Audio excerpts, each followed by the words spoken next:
Hello there, welcome to Core TV News at 4. I'm Gift Ogete. Professor Tahiru Jaga has formally bowed out as the chairman of the Independent National Electoral Commission after completing his tenure. Tahiru Jaga handed over the leadership of the commission to Muhammad Wali, a national commissioner of the electoral body from the Northwest. While his 5-year tenure lasted, Jaga conducted 2 general elections in 2011 and 2015, and the elections were judged to be better than some of the previous ones. Last week, Jaga, a former vice-chancellor of the Bayero University, Kano, and a former president of the Academic Staff Union of Universities, also said he would be returning to the classroom after leaving INEC.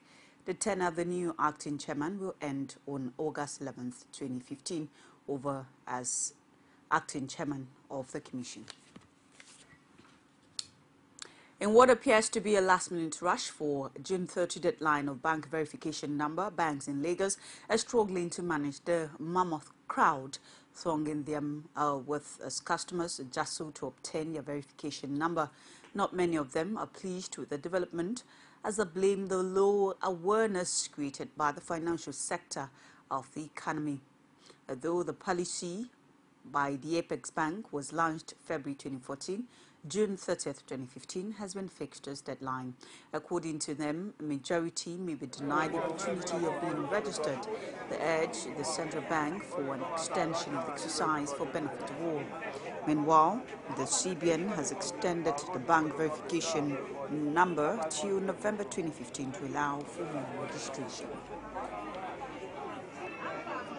President Muhammadu Buhari has ordered the Nigerian National Petroleum Corporation Central Bank, the Nigeria Customs and other revenue-generating agencies to remit all their intakes into the Consolidated Revenue Fund in line with constitutional provisions. This, he says, is to ensure adequate funds to all tiers of government from the Federation account. The President gave this directive at the formal inauguration of the National Economic Council in Abuja. Samo has more from the presidential villa.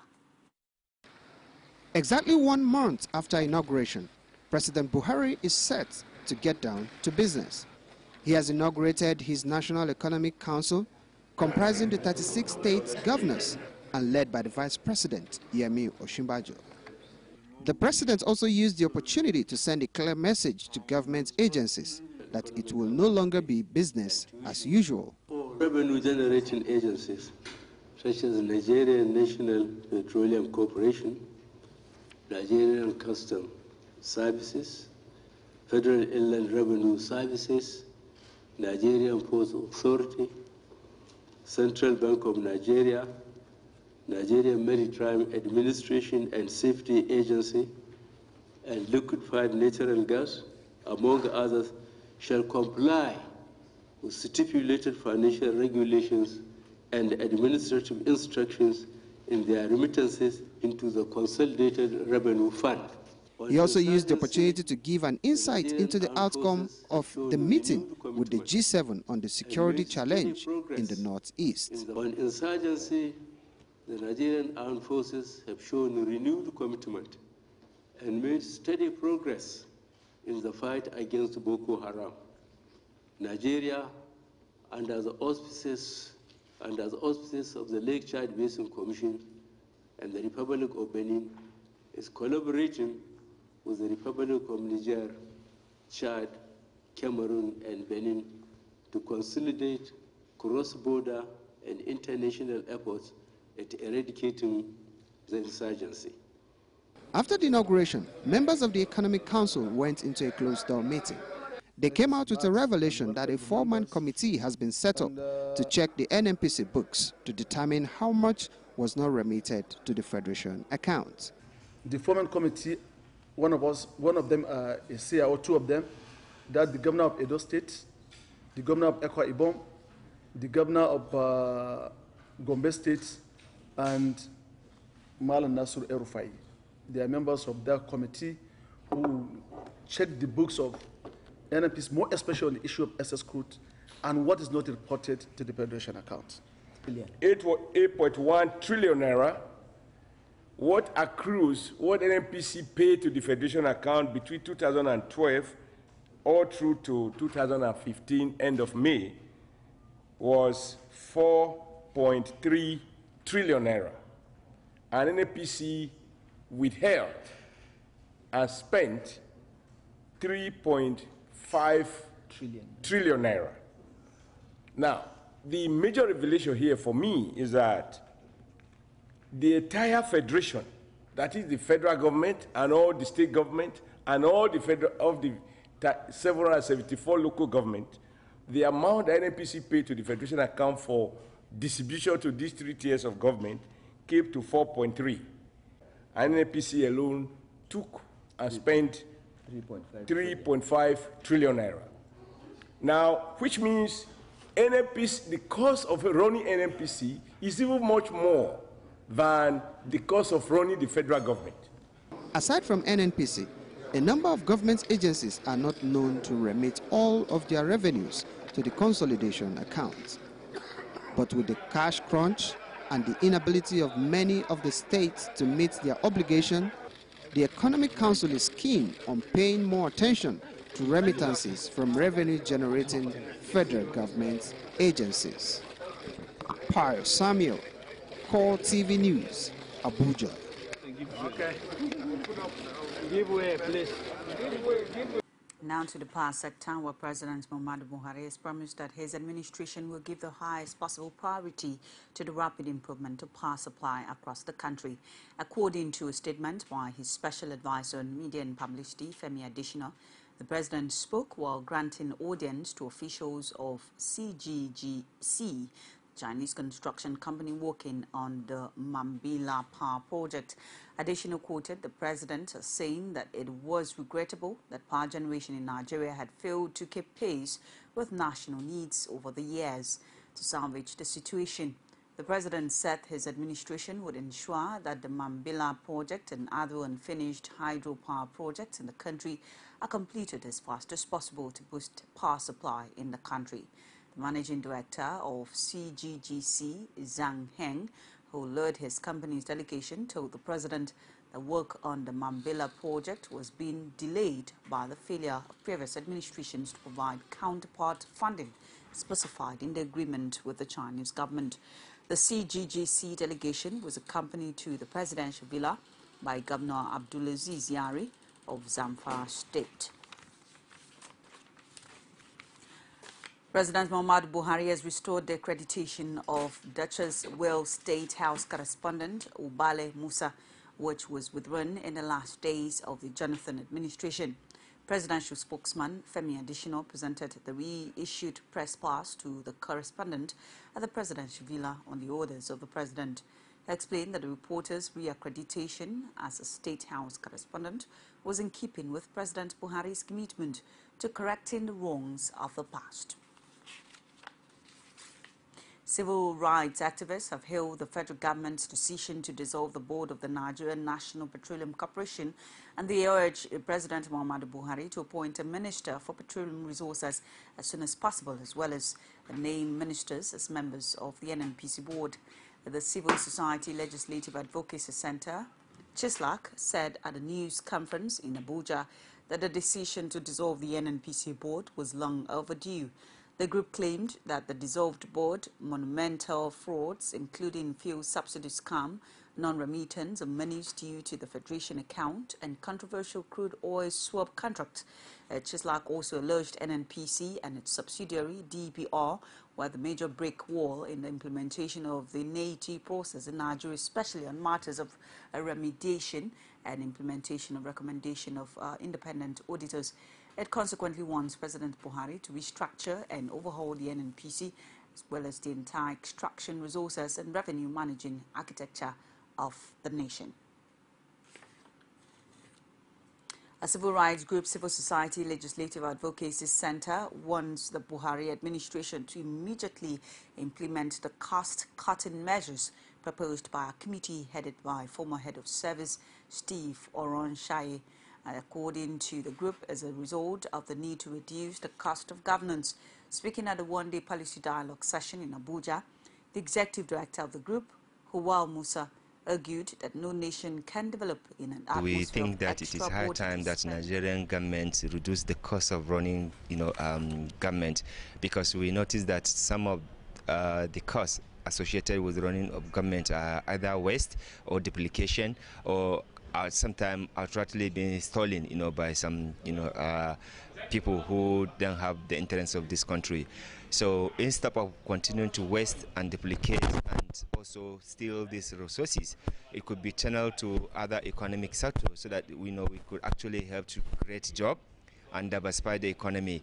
The problem is that we need to look at the cost of governance in the context of making government and governance more effective. So we should be looking at effectiveness. We should be looking at efficiency when we're talking about the cost of governance, and then we should be. What do you really mean by the cost of governance? Is the cost of running the government and delivering services that the government needs to deliver.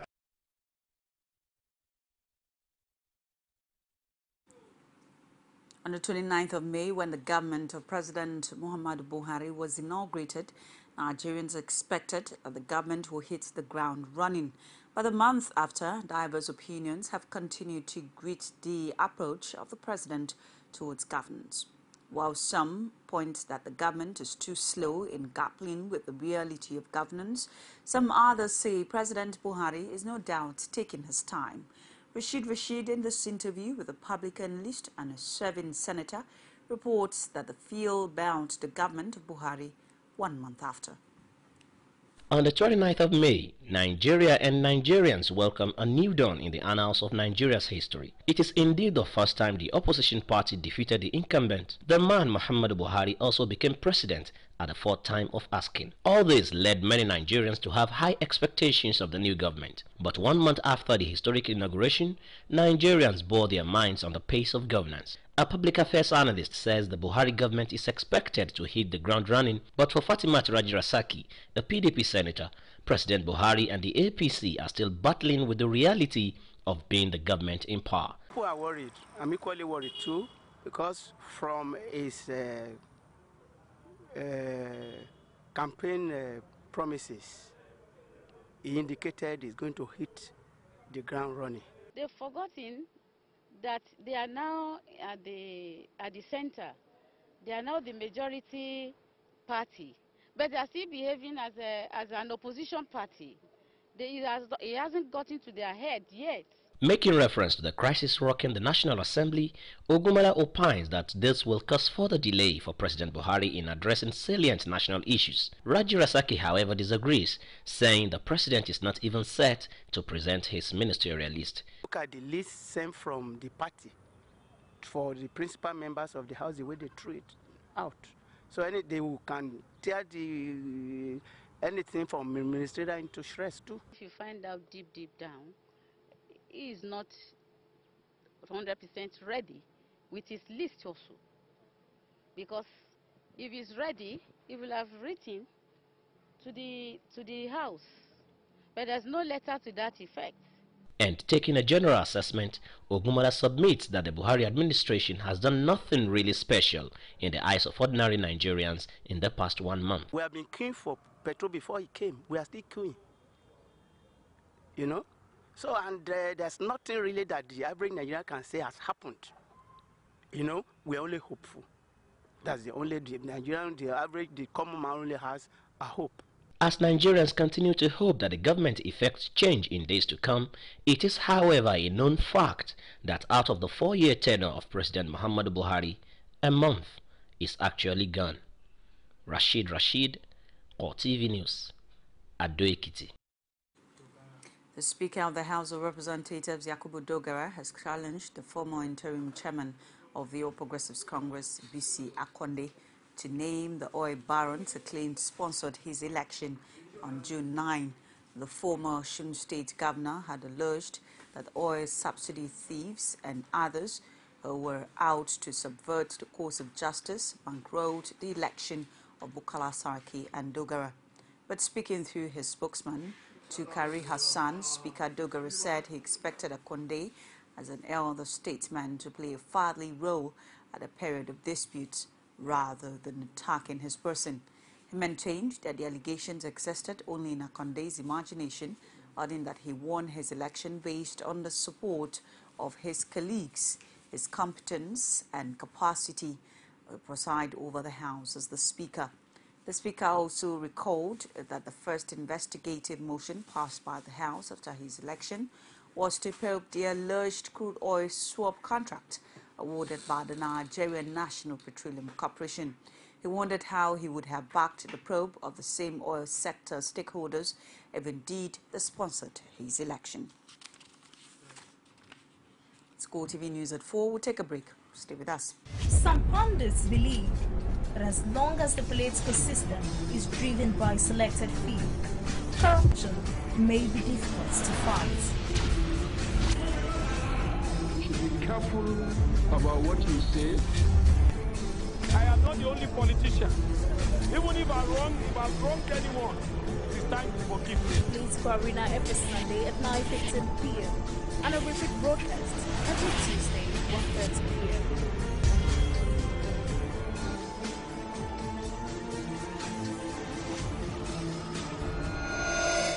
Welcome back. Now for more information on Go TV News, you can reach us on our social media platforms, facebook.com/GoTV News. On Twitter at Go TV News NG. And on YouTube, youtube.com/GoTV_news. Senators charged with the responsibility of coming up with a draft legislative agenda for the 8th Senate are due to return in their report in the next 1 week.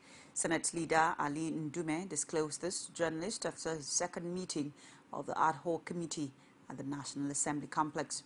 The 18-member committee was inaugurated last week by Senate President Bukola Saraki.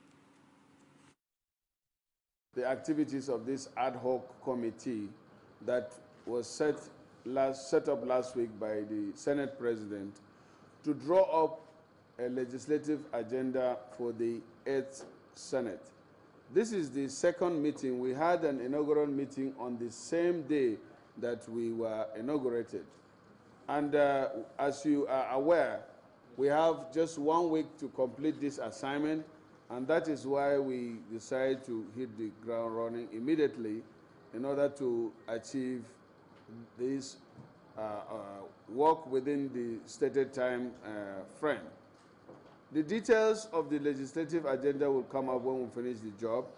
What we try to do in this meeting is to bring out ideas that will form the core part of the legislative agenda, which we intend to present to Nigerians, so that for the first time, I think this is the first time that the Senate, ab initio, will tell Nigerians or will make public what the 8th Senate intends to do for Nigerians that are expecting this change, and especially with the new government and the situation in which this country finds itself. That is the crux of the matter, actually. We are trying to present to Nigerians in a new way what they should expect from its 8th Senate, and that will help us to determine the level, the speed, the commitment of the Senate in discharging the collective agenda that we have for the country. So far, we will be briefing you as the time goes, but maybe at the end of it, we will have a report which will avail to you, to the general public. Former Minister of Education, Rukoya Rufai, has tasked President Muhammadu Buhari on improving what she described as the good legacies of the previous administration in the education sector. Rufai, who gave the charge on the sidelines of an event in Abuja, said no nation can compete at the global stage without providing accessible and quality education to its citizens. She noted that efforts must be channeled towards addressing challenges bedeviling in the sector. There is a social content to policing, and I will expect that as public relations officer, maybe once a month, you should be able to reach out to the journalists in your location, invite them to the mess, discuss with them, tell them what your state or your zone is doing. It will not cost too much. I'm sure the commissioners of police should be able to handle that. And that social content of policing must be reestablished in Nigerian police force. It is not.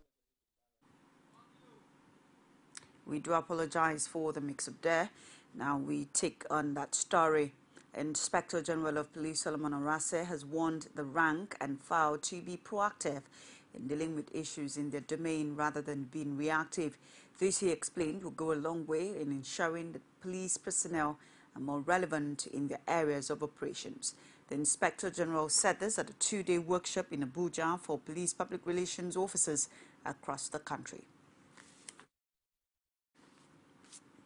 With the issue of the nation's worsening power situation, a major source of worry to most Nigerians, residents of about 7 streets in Ikosiketu have decried the negligence of the Power Holding Company of Nigeria in bringing respite to the hardship experienced in this area as a result of the total blackout for over 2 months. Omotayalo has the details.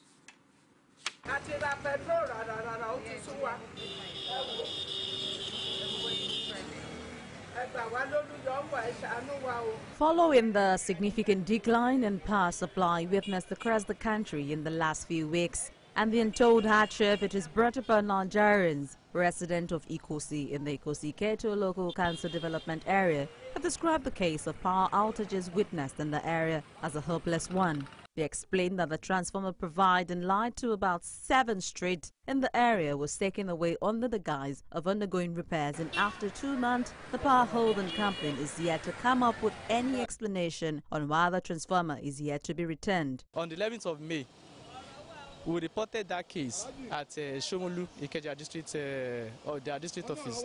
So after since then, the business manager has been assuring us that in 2 weeks' time they brought the light, 3 weeks' time they brought the light. We just kept on hoping that things will be fine. At the end of the day, we now realize that they are just giving us white, we are embarking on a white elephant project. So that was now decided whether we are having this light or not. You people just have to provide us this light. Our owner, you said, they want to go and repair. Where is it? They said they can't bring it back again. So we are not going to be in darkness another 4 or 5 months. And this is about 4 months now. There is no light here. While resident and business operators opt for the use of generators on a daily basis, they say the cost has been unbearable in addition to the huge losses on their businesses. I always buy petrol, 1,000 every day. Most of the things that we are selling in our shops, they are getting spoiled. Be it fish, the turkeys and the thing that they use a lot of money to purchase. Yet we could not find light to frozen them and make them be on sale for the people to buy. I'm a hairstylist. I need the light to do my work. Also, I need the light to ice my drinks. We'll be going there. Please we're there. They told us today, tomorrow, there will be light today, will be light tomorrow. And we don't see anything. We don't see any improvement. They should help us. We can't be living on it like this. For Olufemi Elegbeleye, who runs a private hospital in the area, the Kosi undertaking office has not lived up to its promise of making the situation easier for the residents. According to him, it's been one failed promise after the other. All the money I'm making is going on diesel and petrol. So there's nothing for me to even to pay my workers. While no official statement have been released by officials of the power holding company on the issue, the residents continue to clamor for the return of the transformer. Omotayalo, Core TV News, Lagos. Students of the Omalapeh Onabanjo University Agoiwoye in Ogun State on Monday blocked the Shagamu Highway to protest the death of 11 of their colleagues. The protesting students converged on the Ileshon-Remo-Shagamu junction, the scene of the accident, and blocked the road, forcing motorists both from the Benin and Lagos-Abeokuta ends of the highway to either turn back or stop at a distance. In a joint statement by the School Students' Union Body and the Nigerian Association of Nigerian Students, the protesting students demanded that security agencies should find and arrest the driver of the truck, who they claim is still at large. They also called on government to bring into effect law prohibiting articulated trucks from plying the highway during the day, while asking for families of the victims to be compensated. You may recall that 12 students of the Omalapeh Onabanjo University died when a truck driver drove on the wrong lane, causing the container to fall on the bus conveying the students to Ota, Ogun State around midday on Friday. A federal high court in Lagos has further adjourned till July 7th, 8th, 9th and 10th, 2015, the trial of 14 foreigners arraigned for allegedly dealing in petroleum products within the Nigerian territorial waters without lawful authority. The accused persons include citizens of Russia, Ukraine, Japan and the United Kingdom. The trial, which had been slated to continue on Monday, could not proceed. As the trial judge Ibrahim Buwa said the court could not accommodate any trial for Monday. He subsequently adjourned to July 7th, 8th, 9th and 10th for continuation of trial. The 14th foreigners are being tried by the Economic and Financial Crimes Commission, which arraigned them on 4 counts of conspiracy and illegal deal in petroleum products. Counsel for the Anti-Graft Agency, Rotimi Oyedepo, had on June 10 told the court that the accused persons were arrested along with their vessel, from which they carried out the alleged unlawful business. According to the charge filed against them, the accused persons on March 28, 2015, alleged a dealt in petroleum product estimated at 1,738,087 naira metric tons without appropriate license. They were also accused of dealing with 1,500 metric tons and 3,035 metric tons of low pure fuel oil without lawful authority. Governor Nasru El-Rufai of Kaduna State on Monday appointed the co-founder of Bring Back Our Girls cause, Hadiza Bala Usman, as his new chief of staff.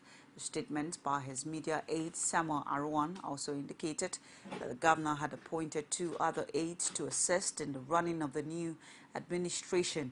Bala Usman, a development expert, had served under various committees of the All Progressives Congress at national and state levels and was an active member in the campaign to rescue the Chibok girls abducted by Boko Haram. The new chief of staff had in 2011 contested for the House of Representatives under the defunct Congress for Progressive Change in Matazu constituency, Katsina State. She had also worked with the Bureau for Public Enterprises and UNDP and as a director Good Governance Group. Other appointees were Bashir Dabo, Special Assistant, New Media, and Amina Saudu Mohammed, Personal Secretary to the Governor. It's Go TV News at 4. We'll take another break. Please stay with us. Every day, every hour, and every minute, news break in Nigeria. Things happen so fast, it's most times difficult to track and comprehend them.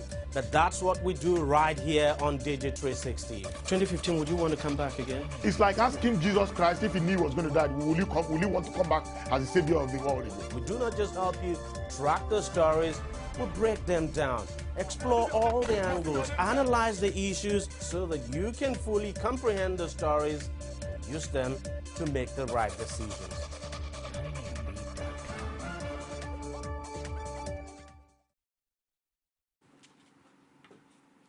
Welcome back now to Egypt, where Egypt's public prosecutor, Hisman Barakat, has been killed in a bomb attack on his car in Cairo. Officials say Mr. Barakat died on his wounds in hospital after the bombing in the suburb of Heliopolis.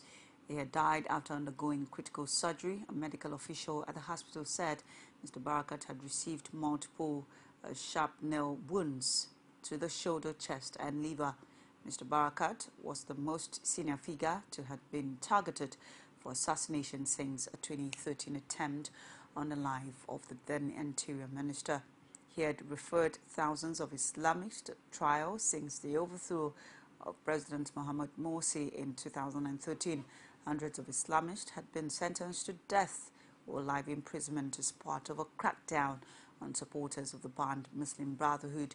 Monday's attack involved a car bomb or an explosive device placed under a parked car near Mr. Barakat's convoy.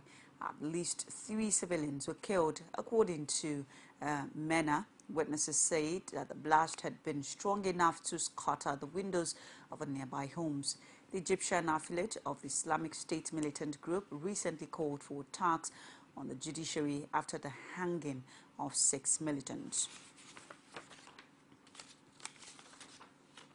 A heat wave in Spain and Portugal had triggered averts across the region. with temperatures soaring above 40 C and warnings of risk of residents' health.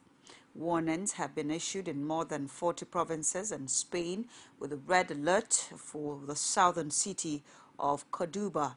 Neighboring Portugal has also placed 4 regions on an orange alert, the second highest level possible. Both countries have warned that the searing heat will substantially increase the risk of forest fires. They warned that the exceptional temperatures posed a very high level of risk for the population. The Spanish sites of Cordoba and Toledo were some of the worst affected. On Monday, temperatures were expected to reach up to 44 Celsius in some areas. The heat wave is expected to spread, prompting concern in France and in the UK. The Napoli-owned striker Eduardo Vegas backed 2 on the height, both opening the scoring and netting a superb winning goal as his strike sent chills into the first Copa America final since 1987 after a controversial red card to Peru's Carlos Zambrano gave the tournament host a big advantage. Referee Jose Argote expelled Zambrano in the first half, leaving Peru to play 70 minutes with 10 players, and despite a brave performance from Ricardo Menchil, eventually prevailed 2-1 in Santiago thanks to a brace from Vegas. Defending champion Novak Djokovic began his Wimbledon title defense with a straight set win over Gremis Phillips. The Serbian top seed won 6-4, 6-4, 6-4 in the opening match on center court and goes on to face Lilton or Jacko in round 2. Djokovic, 28, was playing his first competitive match since losing to Stan Wawrinka in the French Open final. He made 20 on forced errors, but broke serve to win each of the 3 sets.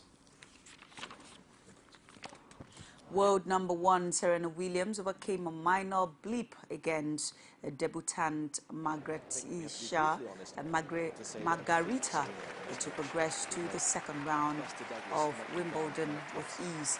5-time champion Williams, 33, was broken in the first game of the match, but came through to win 6-4, 6-1.